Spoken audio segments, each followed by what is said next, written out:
अहमदुहु नसल्ली अला रसूलिल करीम अम्मा बाद फौज़ बिल्लाहि मिनश शैतानिर रजीम बिस्मिल्लाहिर रहमानिर रहीम।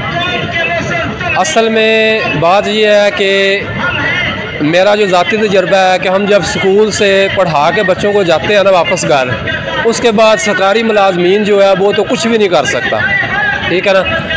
तो बाकी इनके ये जो पेंशन होती है, उसके बाद लीव इनकैशमेंट है, ये है, इसके ऊपर इनके आखिरी वक्त होता है, आखिरी वक्त ये इनका सहारा होता है। वो जैसे पहले भी खिची साहब ने बात की है कि जब बुढ़ापा होता है तो औलाद को कहीं या बेटे को या कहे कि मुझे थोड़े से पैसे दे, मैंने कोई चीज़ लेनी है, ऐनक टूट गया वो ही लेनी है, वो इनकार करता है या हेजिटेशन करवाता है हमें, तो वो हमारे लिए बड़ी शर्मिंदगी है।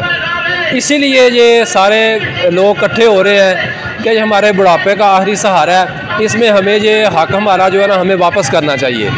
ये हमारी माएँ बहनें सारे ये सड़कों पे आई हुई हैं, इसी वजह से आई हुई हैं कि इनका जो हक जो है ना वो ना मारा जाए। शुक्रिया जी।